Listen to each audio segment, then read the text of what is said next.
Last night I went to go and see Venom: The Last Dance, and I think this is supposed to be Tom Hardy's last stab as this character, unless he gets cast in a film where Venom is fighting Tom Holland's Spider-Man, and he's expressed that he really wants to do that. So we'll see. This movie, I think, is very much in keeping with the vibe and the flow of the previous Venom films. That is to say, it's incredibly messy, it's a little sort of misguided and difficult to follow, there's some fun elements, but it feels undercooked and it feels underwhelming when you leave the theater, and it feels like you start forgetting things the minute that you do leave the theater. But little moments, little sequences do pop up, and Tom Hardy's charm always shines through. He's such an incredible, committed actor, and he's always been so physical and, you know, clearly looks like he's having a very good time embodying this character and embodying the voice, and I presume he does the performance capture for Venom as well. And so there's a lot of throwing the character around, and the Venom effects have always been kind of cool, this gelatinous, gooey thing, stuff sprouting out of him, and he can swing a little bit and flop and flail. And of course, we've all seen there's a Venom horse in this movie, and there's other symbiote type action of different flavors and stuff. So there's a lot of this gooey visual candy to keep track of throughout the movie. For me, that wasn't the most interesting part. There are some quieter subplot moments, and we have some character actors that are incredible in whatever work they do. Rhys Ifans is in this movie, and I don't want to spoil too much about who he is, but it is interesting that he is not in a Marvel movie for the first time. We've seen him as the Lizard before in The Amazing Spider-Man.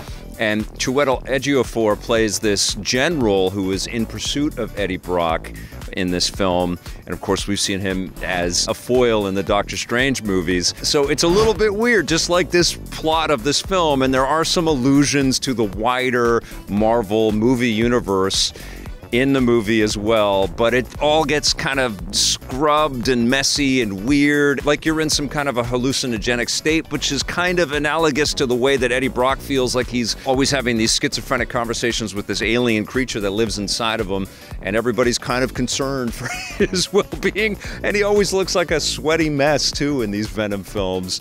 But he's committed, you know, and it's hard not to watch a guy that's so committed to the character and the performance there.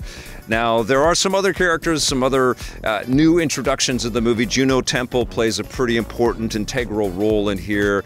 And, you know, a lot of the Venom fans out there can probably guess the character that she becomes. And then we also have some recurring characters that we've seen in previous Venom movies, but they're kind of meant to surprise us on screen. I didn't really have that emotional connection because all of these Venom films have felt pretty flat for me, even though they've popped off the screen with visual moments and elements, and I did enjoy Woody Harrelson's characterization as Carnage. I thought that was pretty fun in the second Venom film. You know, if somebody tried to get me to write down the plot points and how this has all evolved for these Venom films, I'd have a very difficult time doing that, except for Tom Hardy's Eddie Brock is always in trouble, and he always needs the Venom creation to help him get out of it, and that Venom creation likes to eat people's brains. We've kind of hit a lot of the same notes over and over again across this trilogy. There hasn't really been a lot of growth, but there are a couple of surprisingly cool, still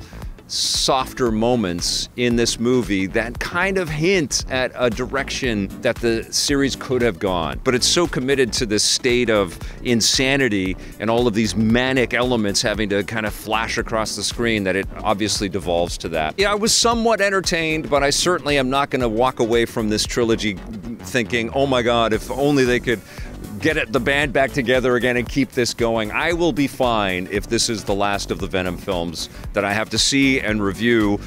But I also wouldn't mind seeing Venom brought to the screen in the Tom Holland universe. And I don't know if it's going to be Tom Hardy that's that character then. I guess presumably it will be, but we'll see how the box office is on Venom: The Last Dance. I think this movie fits alongside the other two films. If you're a huge fan of 1 and 2, you're probably going to enjoy 3. I don't think it tanks the series by any means, but I also don't think that it elevates it. I'm going to give Venom: The Last Dance a 5.5 out of 10.